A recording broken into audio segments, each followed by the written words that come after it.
नमस्कार दोस्तों, welcome back to my YouTube channel. और आज हम चर्चा करने जा रहे हैं हर्निया की प्रॉब्लम्स में वो क्या 3 बातें हैं जिनका आपको ध्यान रखना है अगर आप हर्निया की सर्जरी कराने जा रहे हैं। अगर ध्यान नहीं रखेंगे तो हर्निया सर्जरी फेल हो सकती है, तो इसीलिए बहुत इंपॉर्टेंट ये वीडियो है। तो अमूमन हमने देखा कि जैसे एज होती है वैसे ही इंग्वाइनल हर्निया है वो डायरेक्ट हो सकता है, इनडायरेक्ट हो सकता है, इसकी इंसिडेंसेस बढ़ जाते हैं।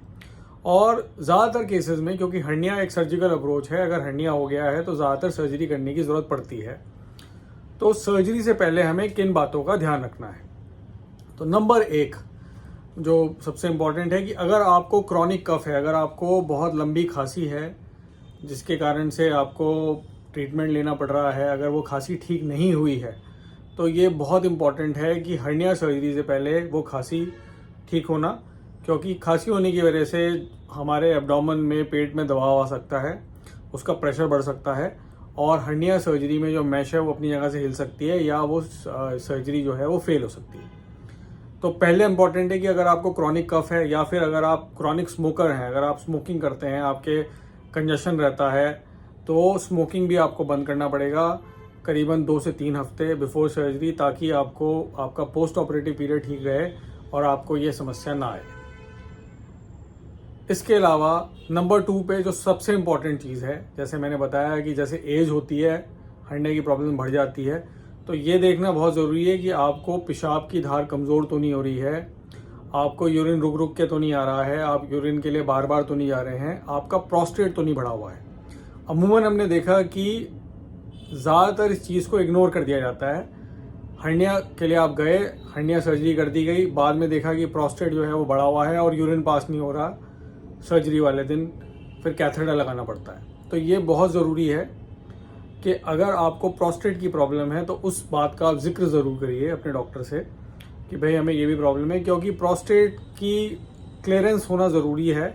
अगर प्रोस्टेट जो है, अगर वो दवाइयों से आपका फ्लो ठीक हो जाता है तो उसके 3 से 4 हफ्ते बाद सर्जरी करी जाती है। अगर दवाइयों से आपका फ्लो नहीं ठीक हो पा रहा है तो ये गौर करने वाली बात है कि प्रोस्टेट की सर्जरी जो है वो पहले होगी, उसके 4 से 6 हफ्ते बाद जो है हर्निया सर्जरी होगी।